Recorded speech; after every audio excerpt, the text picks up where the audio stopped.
Up next, we have delivering a next-gen experience. We've got speakers Robert Fitzpatrick, who needs no introduction.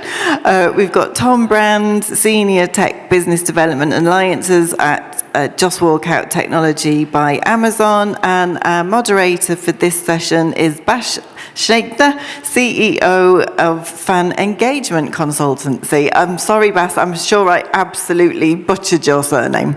I'll hand it over to you.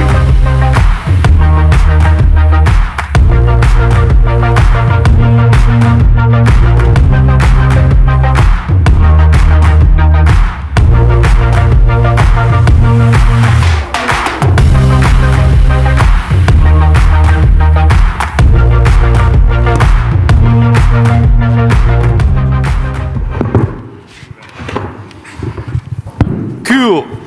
I don't think I've ever started a session early on a conference, so that's good. We're right on time.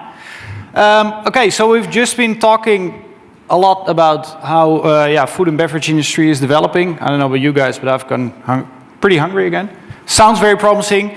And that's actually, there was a very nice bridge by Kate as well, where I'm actually now going to jump further on, because we've been talking about the product development of food and beverage for the fans and the blend with hospitality. This is actually going to be a lot about distribution as well. So we know one of the main fan pain points are actually food can be great, but if you can't really access it, it's kind of still a big annoyance to fans. So before we dive in, let's first go for the introductions. Robert has done that this morning already. I wasn't there, to be honest. I have talked to him before, but if others haven't been here either this morning, that early already, please introduce yourself before we dive into why you guys are sitting here together. Bas. My name is Robert Fitzpatrick, and I'm the CEO of the Odyssey Trust in Belfast. Quickest introduction ever. What did you do before that? You really don't want to know. Yeah, I worked in development in different jobs. Okay, fair enough. Scary. Yeah, let's move on. Hello, everyone. So my name is Tom Brand. As said, I'm basically UK Alliances lead for Amazon Just Walk Out. I've been at Amazon for about 8 years.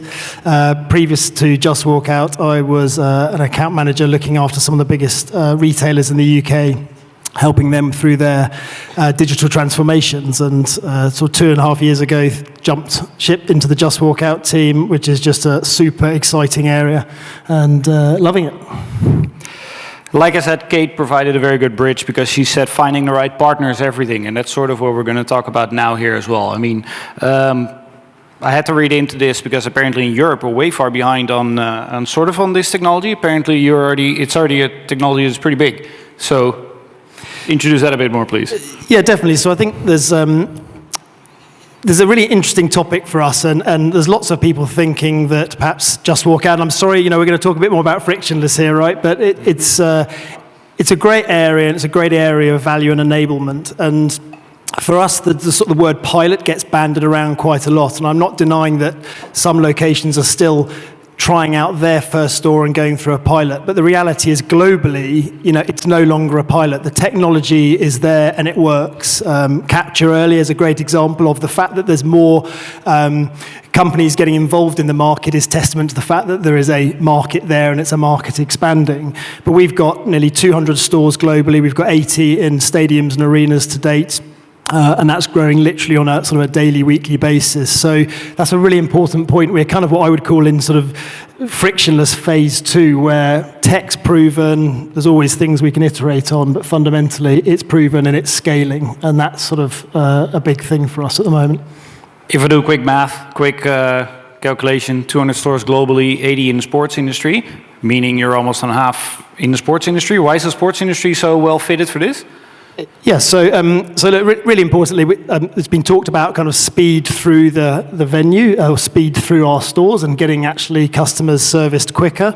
I think that is fundamentally important, but there's a whole range of other kind of benefits, and we typically kind of split things into kind of two here. So one of the things I really want to talk about today and sort of get across, and I know Robert's going to talk about this a bit as well, is tech's established, but it's way more than the tech. The tech works, but what about how you operate the store? And that's a really, really key thing here, is we're moving into that, how you enable and how the store operators, whether that's in-house or whether that's through a contract caterer or a food and beverage provider, how they then learn and take it to the next step.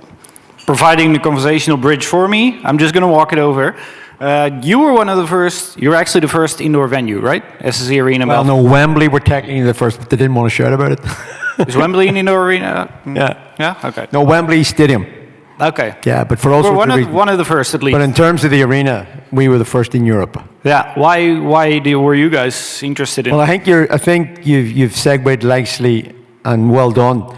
I spend a lot of time in why. I don't spend a lot of time in how. Yeah. And the reason for that is because I've got a trusted team of people below me who work the how out. For me, Just Walk Out was a natural progression for the sort of type digital journey that we've been on for the previous 10 years. And I'm very much taken by the notion that we're heading into a space where integrated biometrics are going to be the new currency because of the data that it produces for various organizations. And I think it's remarkable because there's a very much a sort of concern around, you know, people talking about facial recognition or facial authorization, whatever it is. Name me a country in the world that you can get into, right? Unless you go and hand your passport and they see your face and match it with your passport, or you go through a facial recognition system. So it's already there, as Tom has rightly said. Now, for me, if you have an enablement piece of tech that can enhance your claim to have a subscription to a fan journey, and something comes on the market, and you don't do it, I think as Kate said there in the last one, your competitor will. So the idea of being motivated to do it first wasn't really to be first to market. It was actually to get Amazon in the room. Because, I mean, the reality of it is Just Walk Out's just one part of it. He's right. If you put the thing in and it works, that's fine. But you've now got the big dog in the room and asking, what else can you do? And for us, what was eminently more valuable than even the record revenue that Just Walk Out has done since it started, well, they came in and they said, well, okay, maybe it's time now for you as an organization to work back and start looking at all of your journey before any more spend is done. And guess what? You're not really that technically gifted to do that, so we'll do it for you. Now that's value in the partnership sense, because you've essentially, in my terms, the big dog in the room, and we're talking about why, not how. Can I just clarify one thing? No facial recognition involved in the Just Walk Out technology, but it's an important point. I think the other thing, and just touching back to that kind of beyond pilot, so if you take Lumen Fields, for example, home of Seattle Seahawks, you know, they're up to 15 stores. We're not talking 2 or 3, we're talking a significant number. We've got other venues with sort of 7 Climate Pledge Arena, and others in the UK, you know, growing and coming soon. But again, the appetite to grow is often based on operational maturity. So that first store creates the ability for that venue to learn and understand the nuances, because it is different. It is no longer potentially a concession with beer pouring, right? It's a different piece at the back end to run some of this. And there were some figures talked about earlier. Like, we've been doing this for many years now, and some of our models will talk about thousands of transactions. But the reality is, at the back end, our gates can get, you know, lots and lots of people through, right? Mm-hmm. But you've got to be able to pour enough beers, and you've got to have the staff to be able to handle that, and you've got to make sure that there aren't friction points within the frictionless store. And what I mean by that is just pinch points in the design, right? These are all really important factors to ensure the success of a store. So, like, coming together, us, the venue, and if needed, the food and beverage provider collectively, and I think it was Kate from Heaven, talked about trust. You know, that's really important. Building that trust amongst the 3 to work together for the success, that is key. The tech isn't the... If it helps, I'll give you a real live example. Always helps. All right, so anybody from UK arenas will know what Premier League darts is like. And we had Premier League darts, and we decided to open Amazon Just Walk Out on the night of Premier League darts. That in itself was a leap of faith and trust, wasn't it, Tom? Anyway, where we've built the unit, it's opposite a new Sky provision, a new Sky Lounge. And we built the unit, and in a normal set of circumstances, the Premier League starts as essentially just a drink fest. And in many respects, you would expect your unit productivity to be X. If I can say to you that even with, what's this and is this new technology and how do it works? No, you just tap your card and go in and lift and go. Only in Belfast would you have a guy go in, drink the pint inside, and then leave. The idea being that he didn't have to pay and he wasn't getting caught in camera, but that's besides the point. On that particular night, we'd a 6 times multiplier on the performance of the unit in terms of speed and access to product. So it works. Once you've established that it works, it's simply about education, educating your staff, and then subsequently educating your fan. Because once they get it, right, as he rightly says, guys, they're Amazon. It's not round the corner. It's a global solution that's come in and focused into one part.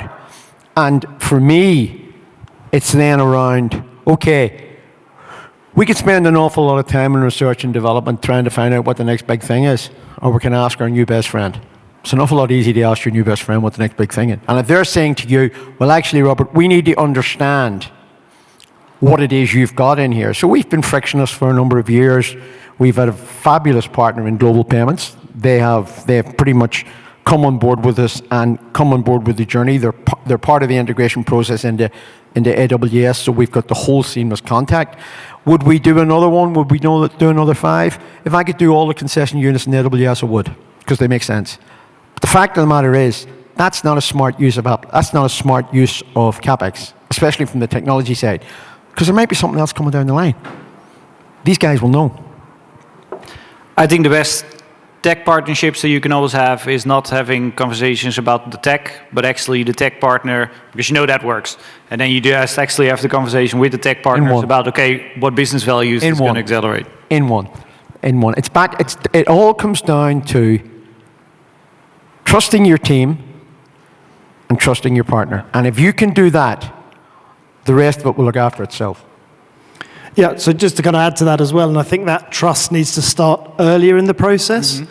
So one of the reasons my role changed, so historically I was business development, it's sort of still slightly part of my role, but moved into this alliance role, is because we've been kind of, I'll use the word, like carrying some of our customers to help them through the process, important. But actually we realize as we want to scale, and we really want to scale, like we need to build a network of partners to help us scale, and a network of trusted advisors and trusted construction partners and so forth that can help us and help our customers roll out those stores, which is really important. And again, I use that word kind of trust. It helps people. So how do we help people go on that journey?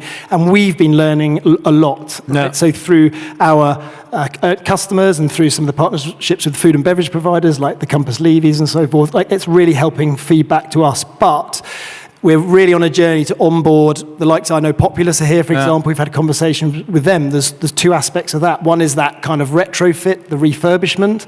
The other one is there are stadiums being designed in 3-4 years' time. And if you think about some of the throughput numbers we're talking about, well, does that change the model entirely? So we know from the conversations that some of the models being created, so the historic models of X number of fans equals X number of concessions in a stadium, but we're changing that model. We're doing double, right? So suddenly, are we changing the concourse design of the future? I think we are, and we need to have that conversation with the larger architects and some of the design firms as well. There's plenty here who I'm going to be talking to over the next couple of days about how do we form those strategic relationships, because we need them to work on our behalf to encourage their customers and our customers as well. Yeah, I've been, as an Ajax fan, I've been plenty of times to the Johan Cruyff Arena, where indeed you just stand in long queues to wait for and in the sport, in football, you have 15 minutes break, so okay, you could spend some time there, but then you also need to go to the toilet, blah, blah, blah. You lose a lot of time. And there's plenty of other sports that don't have that much halftime either, so I can imagine. There's also we're in a unique position in Belfast where we own the sports franchise, They play 35 times a year. And then there's another 120 shows that go from Disney on Ice through comedy to rock. So the volume pop. is there. Yeah. So the volume's there. And I mean, you're looking at, you see, sometimes people think that, when you do something with this type of technology, that you're confining yourself to selling beer.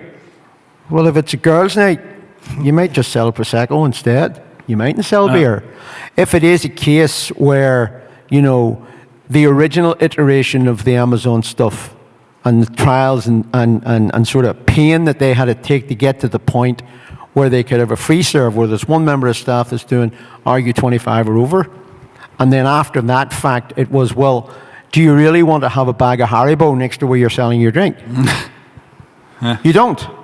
And you find these things out because you're working with a partner that you trust. Yeah, so say, I'm going to bridge this back to you. If, say I'm now a stadium architect, developing a new stadium for the next years, what do I want to work with the Amazon Just Walk Out technology, what do I need to think about? What are my considerations if I want to implement this as soon as the stadium opens up?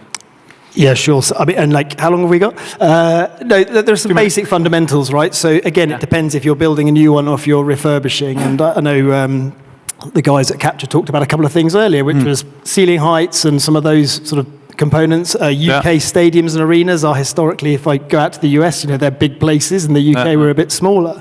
So some of that is thinking about the range of offerings we have considered around form of stores. So whether that's bolting something on the front of an existing, whether it is actually a retrofit or a standalone unit in a space that today isn't actually a retail location. So we're kind of doing what we can to make it feasible to use the tech in as many situations as possible. But really, it's about understanding lots of factors outside of the tech, flow of people, inside the store and outside the store. I talked about those pinch points, and again, just the broader design aspect as well. I think the other thing I'll just touch on is the broader experience, right? So like, again, I think Kate was saying earlier, like, why should people make choices? And I just want to touch on this. Like, half time is part of the show. You pay £100+ for a ticket. Half time might be the entertainment for your son and daughter, right? But you're having to make a choice as to whether you're going to do one of the 3 Ps, to coin Mark's phrase earlier, and or are you going to watch the entertainment instead? Are you going to have to leave your son in your seat? You can't do that now. Like, we genuinely we talk about getting in and out of the bar in seconds, maybe a minute, but in and out, so you don't have to make those fundamental choices. And I'll give you a bit of a fun story. Like at the O2 a couple of weeks ago, unfortunately, one of those Ps was a problem, and the pipes backed up. So there was a very long queue. You'll be pleased to hear it, ladies, in the men's, and it queued outside our store. And do you know what? We were talking to the people in the queue, just going, if you come out of there, you can still get a beer in a couple of seconds. And they did, right? And it was kind of a bit of a joke, but these people, suddenly they're transformed and they get it, right? So shifting one queue to a non-queue. Which is a nice educational moment for the fan as well. Yeah. And there's people in that queue who'd never used it, and you see they come out and they're like, wow, brilliant. And there's still that buzz. It's called multitasking. Unfortunately, we're already pretty sure right on time, but I did wanted to point out as well that I also saw with doing my own research a bit on the whole technology as well, because again, European for me, it was still a bit new. It also works, of course, in merchandise stores.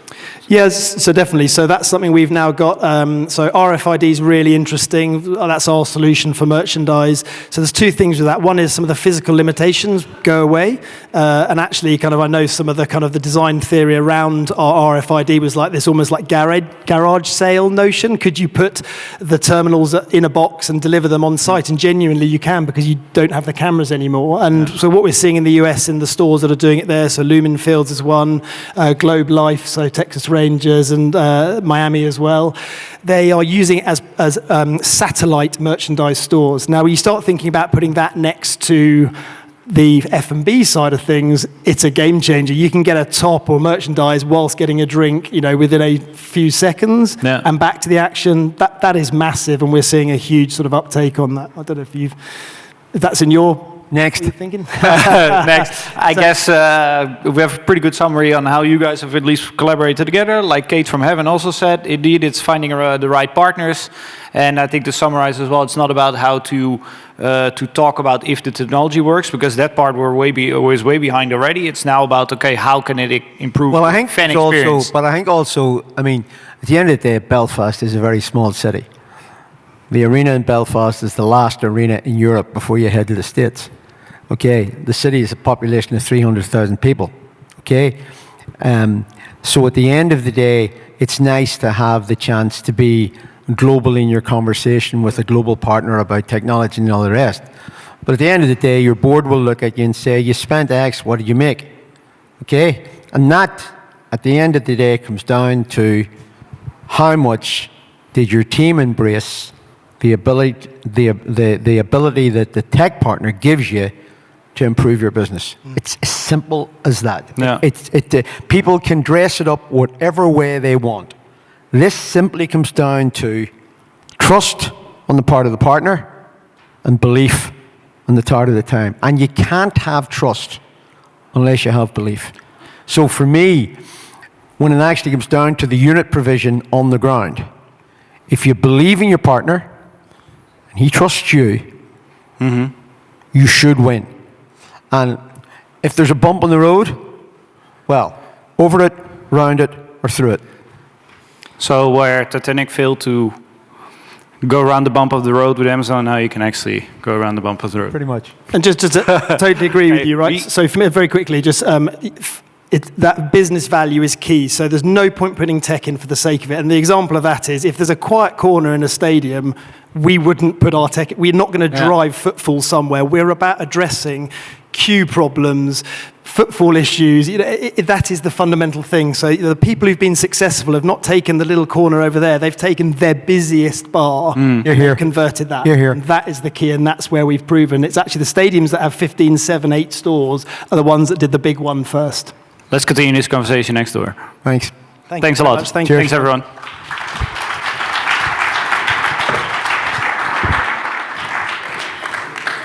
Thank you, gentlemen. Right, next up, it's all about the experience. So